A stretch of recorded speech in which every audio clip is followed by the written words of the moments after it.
Hi, everybody. Welcome to another episode of Alto Call MAFS. And today we are continuing our rewatch of MAFS Season 9, the Charlotte season. I'm Tane, and my co host for this season is Jen. Hi, Jen. How are you? Hi, Tane. I am excited to join you from the beautiful country of Laos. And the first thing I did when I got to this country was make sure we watched this episode so I could record with you. So, tours be damned, I'm getting this episode in. You need to record how many countries or cities that you've been in when we have talked about maps because I think we should be about in five right now.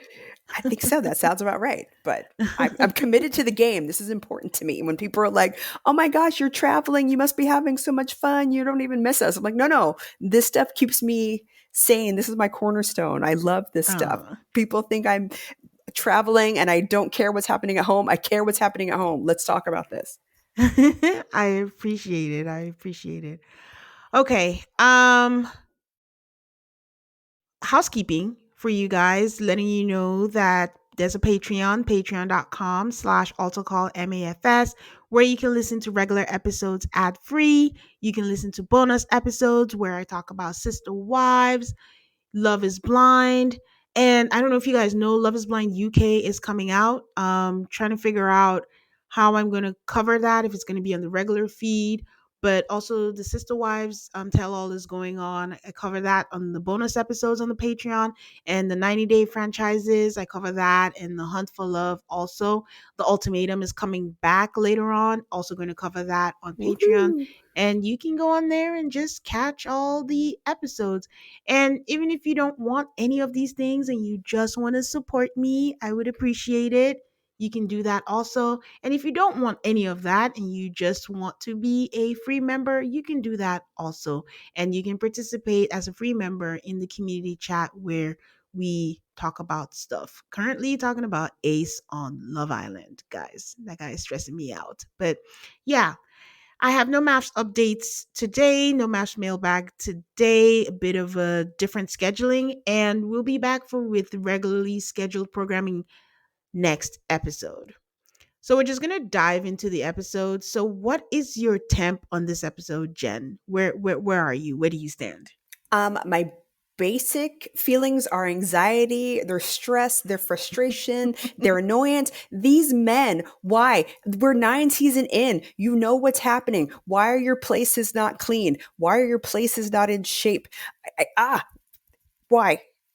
Could have avoided Really? so much. Yes. Funny enough, I'm thinking that they actually took care of it compared to other seasons. I mean, Greg's place was nice, Jamie's place was nice, Matt doesn't have a place, and Keith's place was decent. He just didn't fold his clothes. So who are you referring to? I'm referring to Mr. Keith. I mean, did everybody knows you don't go into somebody's nightstand, but in the event that that happens, like let's clean it up a little bit in there. Be prepared. Be prepared. Now, was this the first season that they met the experts before they moved in together? Um, I have no recollection, but I assume that that would be the case I feel like that because, should happen all the time. yeah, we'll get there. But yeah, I agree with you. Oh. It's a season of first, but okay, let's start with Keith and Iris. I mean, you already brought it up, so let's go there. So we are finding out that, at this point, they've been married for 9 days. They met 9 days ago. They're headed home. I think the previous episode, I was wondering, how long is this honeymoon? So give or take, we're looking at what, 6, 7 days? It felt like a long time, but also a short time because some stuff got accomplished and some stuff still wasn't talked about. Like, again, if you had all those days, Greg, why are we waiting until the last one to tell this woman that you were previously engaged? So, kind of long, but also not long enough. I think he was really trying to act like it didn't happen and it will come up at some point, but I'm not going to bring it up Right. because I think even when he mentioned that he lived his ex fiance, I don't think he even planned to say that. It was just the truth that he came out his mouth. Right. And okay, so the couples are headed back home, and it seemed like separate flights. It didn't seem like they were on the same flights, but that doesn't seem cost effective. I don't know. I like that you're worried about MAF's budget all of a sudden. And Dr. Pepper tells us that for the first time in MAFS, they are being provided a neutral, not the first time, is it? They're She, being provided a neutral space. it seemed like it was the first time because everybody was like, ooh, ah, over this real basic, you know, They do that all the business time. apartment. They're being provided a neutral space, but before then, they must spend the night in one of their homes. I love that so much. I did too. I think again, it really like we're gonna blend our stuff, but let me see what your stuff is before we determine what we're gonna blend. So I Yeah. like this a lot. And it just doesn't make sense. Why did they start deviating from all these things that seem like great ideas? They Yeah, need to start and rolling it back. yeah, and I again, they have the expert interference, for lack of a better word, is appropriate here. I think it's all right. Y'all have spent eight Hmm. days together. How you doing? What do you need? You're about to move in. You're about to experience another change. What do you need from us? I think that's a great place for them to step in before things blow up and go insane. So I don't, Hmm. yeah, I love this. Hmm. So they have to spend the night at one of the other's place, and Iris is spending the night at Keith's. She walks in, she's bitching about his bed being unmade because she never has her bed unmade. And when they wake up, Jen, she pats him on the head. It's not a high five, but this is another friend zone move to me. Yeah, and I don't think we talked about it in the last episode, but there was a point where they were on the boat, and I don't know if he was going to lean back or he was going to do something, and she said, "Oh, you're not going to do that." And he said, "Stop talking to me like you're my mother." And this petting on the head, we're in dangerous territory with Iris now that we're home. It makes me real nervous. So the night that they landed, they were so tired, so they crashed. So she didn't get the chance to investigate his apartment because that truly is the only appropriate word for whatever it is she was doing. Keith is not surprised at that because I think anybody else would be like, you don't get to come into my house and just kind of like go through it. But he's like, I'm not surprised. She's a curious person. And she's looking through his stuff. And I mean, looking through, like not opening the drawer and just actually putting her hands in, opening, untying things, untying Hmm. bags. Honestly, Hmm. that looked like a bag for Crown Royale. And he It, just used it and repurposed it for something else. But yeah, I and don't trust my eyes. my immediate, because I have a cousin that has Crown Royal bags all over his house. Um, and in the nightstand, I was like, I don't know what's in there. Is that it's not Keith, but you know, somebody that I know would have like weed or Benoit balls or something. There's a reason why the Crown Royal bag is in the nightstand, and it's usually like a do not go in there and find out situation. But Yeah. her not being experienced in the ways of the way men live was like, let me just open this up. I was like, girl, you're not ready for this drawer. Stay out of it. Yeah, like if it was the kitchen or something, but it was the nightstand. And at the same time, Mm-mm. you can't pick and choose and say, oh, he's still a stranger, but now, oh, he's my husband. So I can go Right. through all of the things. But, when you go looking for something, don't complain when you find something because she Mm-hmm. found condoms in his nightstand. And much like the ring, she is so upset. It's so funny because they blurred it out too. Like, which is weird because later they show them. So what? Yeah, Okay, we know what yeah. condoms are. Lifetime. And then yeah, because I can't remember what season it was. They had condoms in like in the nightstand and they filmed that and they let us see it. So Well, but anyways, Iris is so upset that the package is empty because she's like, damn, who the hell did you use them on? Who the hell do you think he used them on? Like, come be for real, for real. So he says that the other ones, when she confronts him, are in his bag from the honeymoon because he was staying prepared. You never know what could happen. He had no idea that they were going to give him a virgin. She keeps saying, like, this is interesting. I'm not a happy camper, but she's not actually saying why she's upset. So then they go to the living room. He shows her the bag and says, see, they were in there. And then she's like, well, now we have an issue because there's only three in the bag. Him having three made me laugh too. Like, that's just three. Like, just take the whole pack and then whatever happens. But also, don't you think the producers are provide? I don't know. I'm I overthinking this too don't much, but know. just seeing three made me laugh. And then she goes, Well, this is the point where I'm like, were you a nymphomaniac till the wedding day?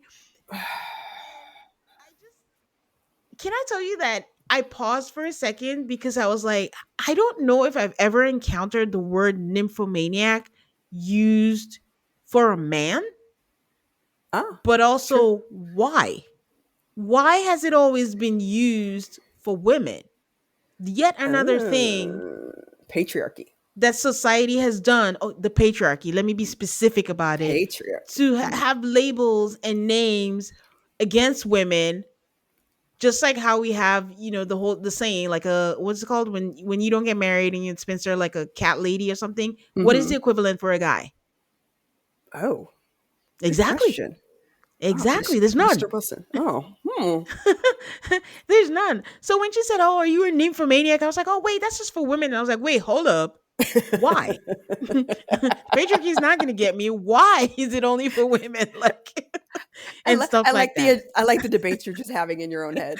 But internally. it's again, I don't understand her a lot of the times. Like she's I think we've cleared up before that she's had sexual encounters of some sort, whether it's although she hasn't gone as far as intercourse, she's been with men in some sort of sexual way. So her being astounded that this man who is not a virgin, who has told you he's not a virgin, you know he's not a virgin, had intercourse before he met you is wild. And it brought me back to what was it, Orion and was it Lauren? Where To who?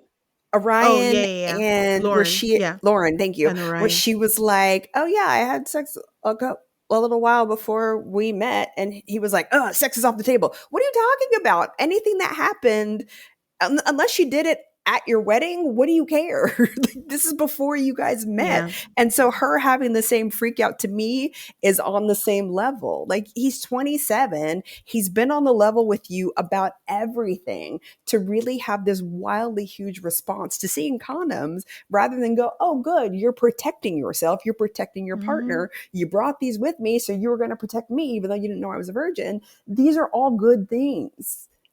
Yeah. And Ugh. it reminded me of what my issue was with Iris during the season. I think I'd mentioned it in our first episode that my major issue with her was like I got the hint of immaturity. Her maturity level was not up to par for me. No. So, like we mentioned last episode, that big reaction to him losing his ring, I thought this was such a big reaction. But on the same level, we've been talking about their conflict, resolution. But she says that, this thing that happened after she called him a nymphomaniac, that she's thinking that it's hindering her, but it's her own crap to solve. Right. So they talk about it, and she says, like, I've thought about it, and even though we're not having sex, I think my annoyance is like, I wish you would rather have used it on me. Do you think that's sweet? I think my lack of response is a response. Like I just Yes. you can't have it both ways. Like if you Yes, want him, you but can have him. Like he's not stopping exactly. you. He's not preventing you. If this is what sparked you to need to go further, go further. He's told you that he's doing this at your pace and at your level, and he's been respectful and sweet. Like all of the things that should let you know that you're not dealing with a nymphomaniac who's going to be bringing women in the house behind your back. Like there's nothing about this man that leads you to believe that you need to be on this big defensive. I don't know. She flip flops, and to your point, I think we talked about it before that she's that classy, and then that other end of the spectrum where she's respectful and she's sweet and she understands and she's got really good like communication about something, but then she goes the totally opposite side, and it's so quickly to happen from one end to the other. I can see how Keith would be confused. Yeah, and the thing is, unless he was also a virgin, what do you think would have been if they had given her a virgin as well? I don't know. Maybe they should have thought of that. I don't know. I really don't know. I think you got the she's got a really good situation, and I don't think she sees it, and I don't know what her panic is around her situation because it's really good. Well, I mean, she says again that she wished she had used it on him, and he was like, "Really?" Because it doesn't make sense on its own saying, "I wish you're using it on me," because one, you didn't know each other. Hmm. Two, he has a past. Like, it's just not a thing that is realistic. And she was like, "Well, eventually." And he's like, "Well, we got three." That made me laugh. That was funny too. We got three over there. But once again, they resolved their problems. He asked for a hug, and then she was like, "Give me a kiss. Those lips are mine." And I'm like, "Yes, that is the right way. Stop these friend zone activities that you guys are doing. You're married now." So I appreciated that moment. So Pastor Cal, as we mentioned, is visiting all the couples, and they have just I think he meets them at one of the other's house. They haven't actually moved in. I don't think, did he meet anyone at the shared apartment? I thought maybe not. Maybe not. Yeah, No. maybe not. Not sure. But yeah, just to clarify, because I think we were wondering if it was the first. I think Dr. Pepper said was for the first time they're all going to be sharing an apartment in the same place. So this is probably the first time. Good Maybe they idea. were in different places before. Good idea. So Pascal is visiting them, and they're telling him how they're such a good match, and they work well together. And then Iris again makes a big deal and is like, tell him about and it's about the ring loss." And I'm like, why does he need to know about that? Again, losing the ring doesn't mean your marriage is over, but that's just me. Yeah, and it's a completely and innocuous Innocuous. accident. Thank Mm-hmm. you. Innocuous accident that happened on the honeymoon. And he didn't do it on purpose. I don't know if he was talking with his hands for some reason. It didn't fit. It fell off. She freaked out. They found it 20 minutes later. End of story. I don't know why it continues to be a story. He didn't do it on purpose. She didn't pay for the ring. The ring was found. They talked about getting it fitted. Punto final. I Mm-hmm. don't get it. So they talk about living together, how their schedules are different, how she's a morning person, he's not a morning person. Pascal asks if they've talked about domestic responsibilities, if they've talked about finances. They have talked about domestic responsibilities. She likes to cook. They haven't talked about finances. Iris says she still thinks of him as a stranger. Just had a whole thing about condoms, use it on me and things, but okay. And Pascal says, like, yeah, you need to rewire your brain to not think of him as a stranger. Then he says, let's talk about the elephant in the room. You're a virgin. And Keith says, yeah, it's a challenge and I'm being patient, but my concern is her being comfortable. And Pascal says that that's excellent and he's not tripping and they should not make that a thing.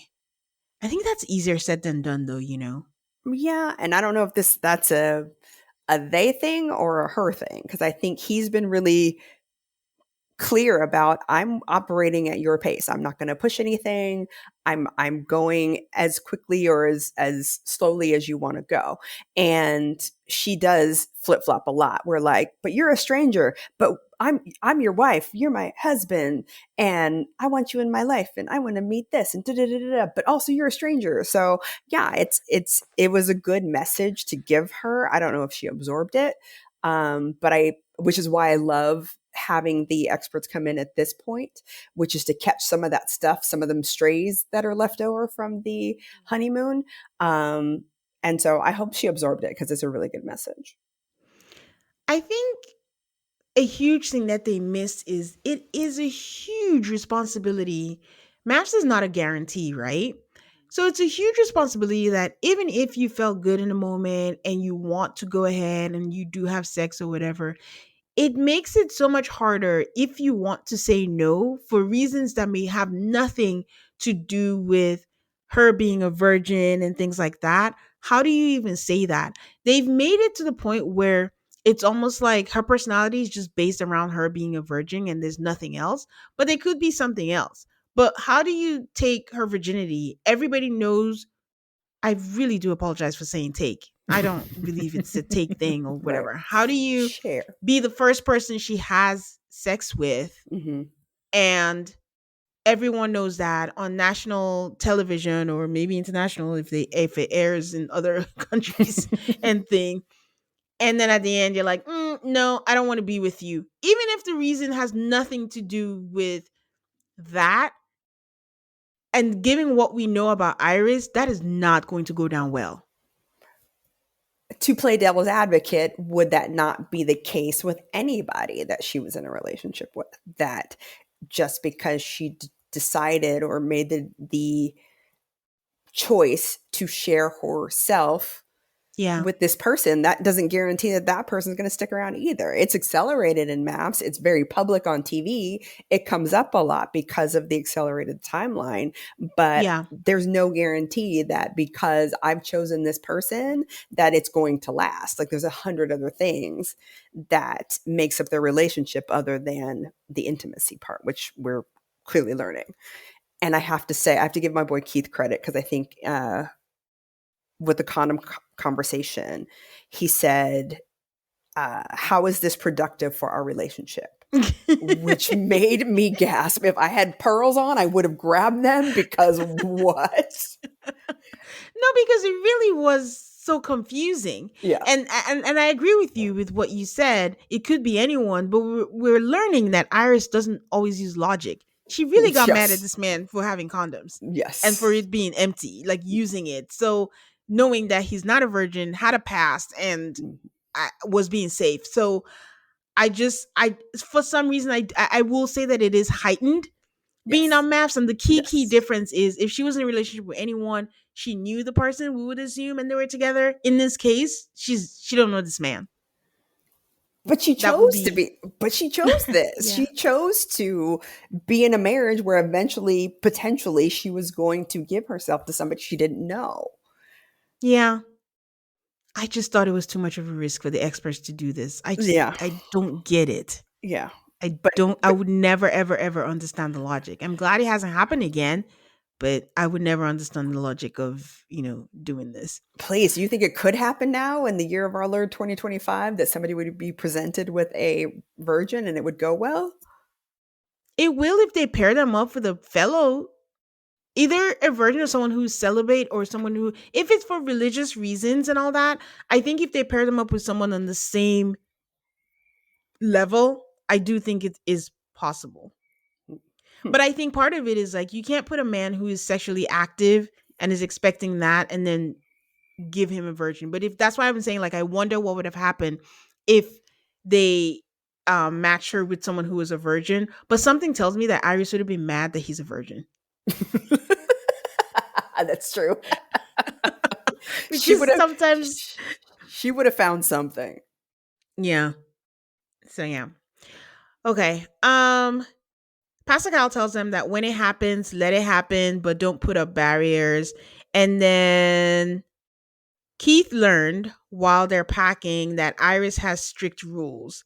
And then they show us flashbacks. Like he can't, or anybody can't wear their outside clothes near the pillows because she was on the bed. So when he sat and she's like, no, no, no. I was like, wait, you're on the bed with your outside clothes. And she was like, no, you just can't do it. Notice how I'm sitting in the middle of the bed, like not near the pillows, because I'm like, what? And then she also needs shelf liners for her dresser. That I'm with her on. It's just so weird to, raw dog your clothes in the shelf. Come on. We need I shelf liners. Like he was like, I don't care. I'm just gonna put it. But kudos to her though, because she's like, you know what? I'm not gonna tell him he doesn't need to. It's him. If that's what he wants to do, that's fine. But I'm gonna clean mine out and I'm gonna find shelf liners. Kudos to her for that, for not dragging that. Yeah, but she also said, I'm not going to go behind you and put shelf liners in your drawer, which means she absolutely went behind him and put liners in his drawer. So before they go to bed, Keith asks Iris to bless their new home. And she responds with, I'll say a prayer. I'm like, what's the difference? Isn't that the same thing? Yeah, again, this is her being picky. And then Keith says, day one down, a million more to go. And for some reason, Iris really loves that. She's like, oh, say it again. That was so cute. So, wow. Wait, where are you? Where are you on the compliment train in terms of being Deonna or Iris? Where are you? Where are you on the compliment spectrum? Oh, I want compliments. Okay, just check. I want compliments all the time. I don't know. I'm trying to think about it. I don't know if I'll tell someone, all right, stop. I wouldn't tell my husband to stop. Oh, compliments all day long. It's great. But again, and here's the thing that I don't remember is I don't know if Deanna is saying that until they know each other or just in general stop it. If because she's feeling like maybe it's not genuine or something. I don't know. I don't know. All right. We'll be right back and we'll talk about Greg and Deanna some more. And we are back. So the person they go visiting. They didn't do that for Keith and Iris. I don't know exactly why until the next day, but they go to see Deanna's house and she introduces her dog Sandy to him. She does mention that Sandy is not always friendly and mentions that he's skittish with men. So she gives him a treat and Sandy actually warms up to him and Greg compares the relationship to theirs. He's like, you see how he warmed up to me? Now I'm gonna need you to just follow the pace and do it. He's like, well, it took a while. We're slow, but he says, and he jokes, I'm part of a family that's slow, it seems. So I'll just be patient. I love that. I love that. And I take such sympathy for him because my brother and his wife many, many years ago adopted a foster dog who must have been abused by a black man before, because to this day they've had the dog for nearly 8 years now, and the dog will go nowhere near my brother still to this day because of whatever trauma she experienced the shelter. And so my brother being so patient and still like, all right, Whiskey, we're gonna go for a walk and we're gonna do this. And so it's cool to see the patience that a man will put into a dog because he loves his woman. So, again, Oh. another check in Greg's box. I love him so much. Is your brother's dog better now or still? I think she will let him walk her, and she doesn't like run away from him in the way that she used to, but she's certainly not going to like put her head in his lap. They're not there yet. Did they share that information or just I don't think they knew. I think they knew she was abused, but I don't think they knew it was real specific to black men because my husband's white, and Whiskey has no problem with my husband, just my brother. oh, So it's specifically black men. So I don't think wow. they knew that when they were adopted, but they're getting better. Wow. They're getting much better. Okay. Okay. Thank you That's for asking. interesting. It's really weird. So, okay, so Deanna has a lot of things, like a lot of things, like stuff, Yes. Yes. shot glasses, collective items, all the things. She just has a lot of stuff. When Greg is like, that is a bit overwhelming, and he is most worried about them, sharing their lifestyle. I think he just means their house. How is her stuff going to fit Right. in the house? So they have a moment that I'm just sharing because it just encapsulates what their relationship is at this point. It's about working out. She's like, oh, I have all the workout clothes, but I don't really work out. And he's like, okay, we're going to work on it. We'll do 5 times a day. And then she leaves him hanging. And then he's like, okay, 3. And then, okay, maybe 2. And then they high five. And I was like, it's just funny. It's just fun to see that they're joking with each other already. Yes. And that he wasn't So, that guy that's like, why do you have all these workout clothes and you don't even work out? Like, he genuinely is not trying to change this woman, which is yeah. refreshing. I think he's like, I see you where you are. I'm going to meet you where you are. And the things that we need to compromise on, we'll talk about it. But I'm not here to change who you foundationally are, which is really nice to see. Mm. So they're touring his house, and his house is very nice. It even has a Good. double oven. I had double oven envy. And all Deanna can think about is like, how long does it take to clean this house? Same girl, same. So Deanna says that she feels moving in wouldn't be so bad because Pastor Cal has come to talk to them now. She's like, maybe I'm being naive, but I don't think moving in is going to be so bad. Like, we're opposites, but we're also similar. But what she is concerned about is her dog. And we see a flashback of her telling Greg, like, listen, my dog sheds and he drools a lot. Pastor Cal tells them that not to put up any walls. And he asks about sex. They share that they're taking things slow. Pastor Cal is like, are you okay with it? Greg is like, I'm okay with it sometimes. And he asked Deanna, like, why is this the case? Like, let him know why. Deanna says that it's because of her past, but she also doesn't want to go too slow. So she's aware of it. And then they go back to the compliments, and Pastor Cal is like, this is unusual. And says that they should practice, his homework for them is that they should practice some kind of physicality in that, even if it's a touch on the hand, on the back, or something. So when the session ends, she reaches out her hand to hold him, and she's like, see, I initiated. I did that. It was just, it was funny. And I could be remembering this wrong and maybe recency bias or things, but it seems like the advice of the counseling provided by the counselors so far, aka Pascal, it seems intentional. It doesn't feel like they're beating them over the head with it, like how it is in recent times where it's like, you need to do that. What are you doing? What are you doing? This seems like he's asking pointed questions and just getting to it. But it could also be like what you said, having that conversation before they moved in with each other. So there's no time for all the issues and the struggle Right, to consume them. But the exactly. flip side is also like, to be fair, this season, they had a good honeymoon. But in recent Yeah. seasons, people are just disintegrating from the honeymoon. So maybe Yeah. by then it's too late. I don't know. But I feel like too, to your point, I think that the advice feels more custom. Like a lot of the times Mm-hmm. they get this real generic, well, trust your partner, communicate. But no, this was tangible advice. Like, hey, touch hands, do this, do this. And they were really not too far out of anybody's boundary recommendations. And they were also custom to these two. Like you can't give the same advice to Beth and Jamie because that's not where they're at. So this felt really timely to where this couple was, and this made sense to where they were. And I don't know, I liked, this is the Pastor Cal that I remember loving. Like this was the Pastor Cal Mm-hmm. that was rational and listened and wasn't taking calls from his car. Like I loved this version of him. Why are you speaking in past tense? I'm just saying.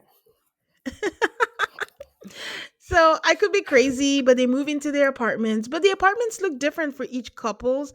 I'm specifically saying that because when Greg and Deanna went into theirs and they were picking out where their clothes were going to be in the closet, theirs looked different. But I also wonder if maybe they were in the closet for the guest room, but their closet looked way Oh, smaller than, Iris and I can't remember, Keys. some Iris and Iris and Keys, yeah, Keats. because it looked like she Yeah, had all kinds of shelves and space and whatever. And I thought the same thing. I'm like, why is their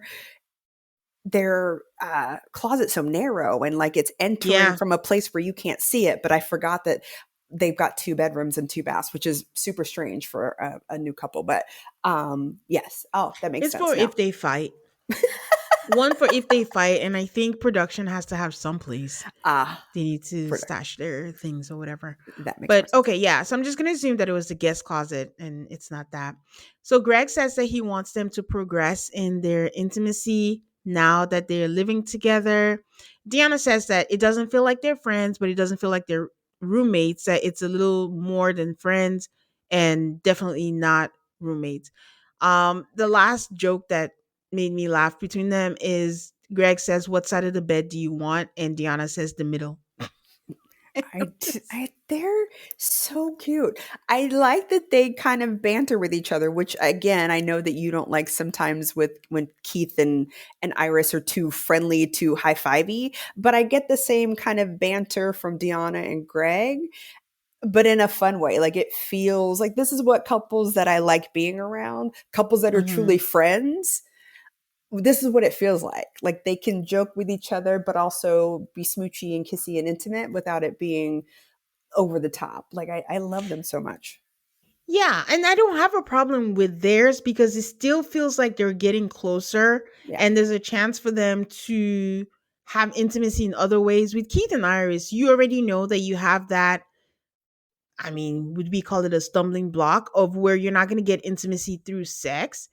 Hmm. And they're just giving me strong homey vibes. That's why it makes me nervous for them to keep high-fiving each other. Okay. You might as well be affectionate in other ways, I guess. No. Maybe they So need a dog. all right, Beth and Jamie.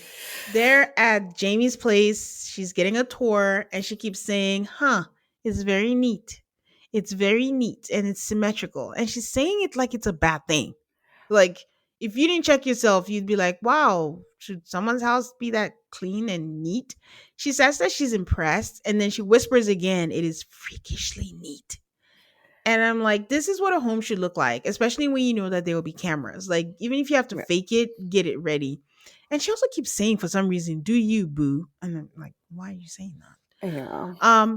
Beth introduced her dogs to Jamie, and she's saying, like, if he hates them, then that's going to be a deal breaker. Jamie says that she has a lot of clutter, that the apartment is just like her personality, nothing coordinates.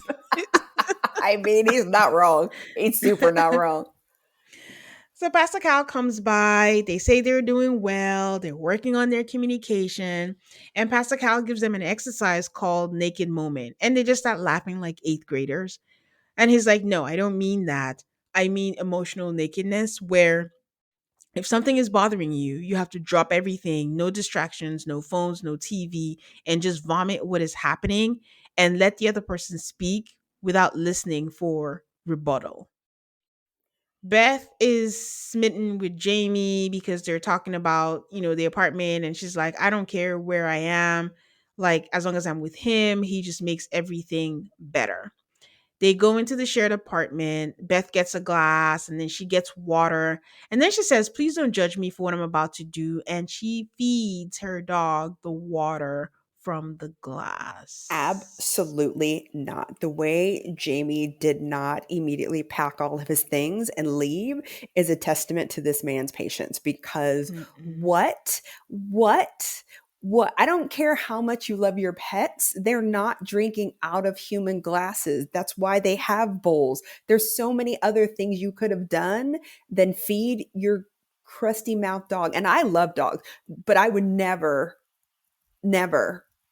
give my dog water out of a glass, especially a shared glass, potentially, because you know what's she going to do? Just stick it in the dishwasher? Like, I don't trust her to keep this glass separate from the other Yeah. glasses. So, no. Mm-mm.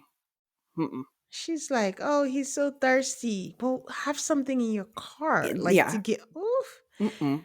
Jamie rightfully says, yeah, throw that one away. And he's like, I mean, I have a cat, but I am not used to this. Like in my life, I don't blur the lines between pet stuff and my stuff. But I'll be fine. So she asks what he thinks about her dogs, and she says naked moment. And he's like, I think you have to use that when it's serious. And she's like, this is serious. And then he says, well, I mean, they're a lot. And, when you have dogs like those, you have to concede to cleanliness, and I just need to adjust to it. So Beth tells us in the confessional that actually she's excited to have a cat because Jamie has a cat, but in air quotes to him, she's going to be adjusting to his cat too. That was funny. Yeah, no. That cat, that poor cat being terrorized by your dog is not nearly the same as those dogs jumping in the bed, which, what? Like, and there's no consideration. Like, and I don't know how much more, I don't know if Jamie needs to be like, I don't like dogs. I don't want them here, and risk her blowing up at him. I just, there was no kind of awareness or compromise or thought to, hey, I have to adapt my dogs, which, and she admits they're wild because of me, like they're a reflection of me. Like, uh-huh. So yeah, it just was wild. It's super wild. Yeah, she says that as if that wasn't enough. This poor man on moving day. She tells Jamie, like, I'm into juju and mojo type things. And so I got sage to detox all the negativity in the apartment. She starts to sage, the entire apartment. And he's even saging like his whole body, sage his penis and all the things. And he's like, you know what? My motto with Beth is to just go with it. And I couldn't think of a better plan. What are you going to do? You're not gonna fight her on it. Just go with it. So Exactly. You pick your battles on this one, and out of all the battles you have to the pick with apartments her. they're staying in is Oh, no, go ahead. yeah. So the apartment they're staying in, by the way, is Solis.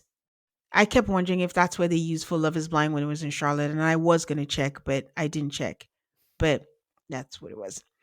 So Matt and Jamie are doing face masks. As if you can't tell, Beth loves her a face mask. And Jamie says he's excited. He's excited to live with her and he does not foresee any issues. I don't know why he would think that with the both temperaments that they have. All I foresee are issues. So I don't know why he doesn't foresee any issues. I think because he's been so kind of just kind of giving in, he's like, hey, the less I push her on, the easier this will be. And I don't know how often you can do that before it gets real annoying. Mm. So Beth kicks the dogs out because quote mommy and daddy need sexy time and you cannot be here to watch. And Ew. Jamie says I'm not gonna complain about that. And Ew. that's how their episode ends. Our final couple is Matt and Amber. They actually gave us some things this episode. They are at his friend's house because, again, Matt has no roots, meaning no house. So he lives with his friend. His friend lives with his dad, but then they let him crash. It's basically a one bathroom and one room, and there's just not a lot of stuff. He says it's basic. Like, I don't need that. They love them a suitcase on the bed. So Matt puts his suitcase on the bed to pack up his things. He does show her, like, around. And there's not much to show because they go in and they go out and then that's it. But the camera is sure to show us the wine bottles on his dresser, though. I mean, he did have a pink candle for some reason. I noticed that. So Amber says that his transient lifestyle worries her and that just the fact that he can leave at any instant and then leave in one suitcase. So they go over to her place and she's giving a tour of her place. And this man is so tall, he broke her shower curtain, just like standing there.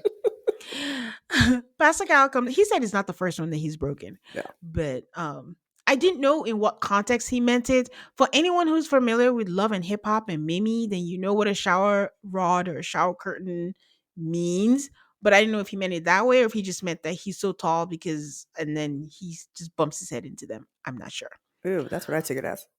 I think we should go with that. Yeah. But Pascal comes by, and for some reason, Pascal asked to speak with them one on one. Why do you think he did that?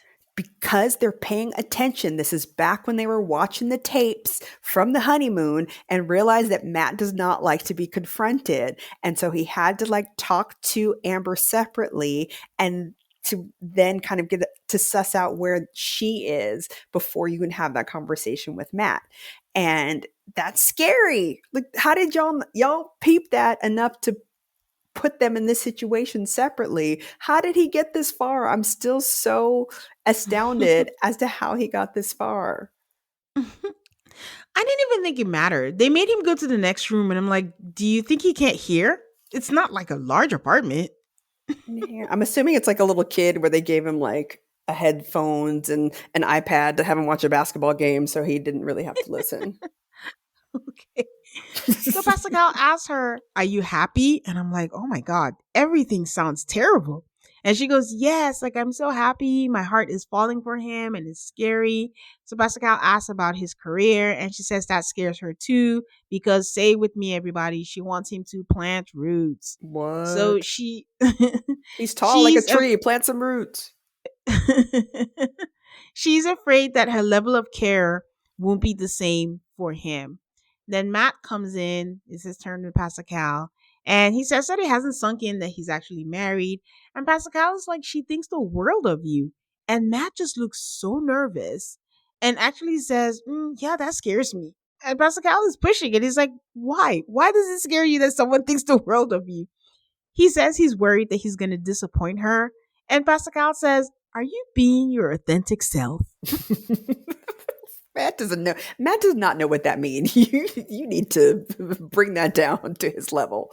He needs a good analogy because that's not where he's at. Oh, Pascal knows something that we don't know because all these questions are very specific and pointed. Mm-hmm. So I'm sorry. So Amber says I think they come back together and they talk about him going overseas and it's like, what's your reaction? And Amber is like, I'm just like, don't leave me. I'm like, Amber, get it together. Don't let this man know that you like him like that. But even as they're saying that, again, Matt looks so uncomfortable and Amber has this anxious attachment and it's just a little painful to watch. Pascal asked if they've talked about finances, and they said they kind of have. And Matt says that, he was raised to be the man, to be the one in charge of those, and he didn't want to take any money from her. And Pascal was like, you don't have to look at it that way. You have to look at it as this is your wife who's in a partnership with you. So he gives them advice for them not to overthink and to just, work it out. But I don't know if Pascal even believes in them with all these questions. Yeah, and not overthink is not where Matt needs to be. Like, I don't know how much of Matt's reticence is from his parents, because again, we still haven't dug into anything about why he's so upset with his parents about divorcing, and again, not one of them, both of them. So he's got some stuff that he hasn't worked through or talked about or considered, when family's so important to him, but he's ready to just run off to wherever, another country for 7 to 10 months, leaving behind his wife. So I just, there's so much about him that we don't know, and he's not giving to anybody. And when anybody asks him about it, he gives a real generic, empty response. So he's a Hmm. tough read. And Amber's, poor thing, she is trying everything in her little power. She's like, I'm going to love bomb you. I'm going to be there for you. I've got your finances. I'm going to take care of us. I love you. I'm going to bang you every minute I can get. Like, she's throwing everything at the wall to make something stick to this tree of a man, and nothing is sticking. So I just feel so And badly for her. and he is not planting roots with this tree. No, not at all. Like she even brings up the Matt going the fifth with Pascal. And Pascal is like, how is he responding to that? And I think silently he's like, read his body No. language. Like he's not about it. But his So body I language come. is like that all the time. How do you read that? I don't see any other language other than discomfort. Completely forgot about the product placement, but Sonic makes an appearance on the episode. They're driving in the car, and then Matt is like, "Are you hungry?"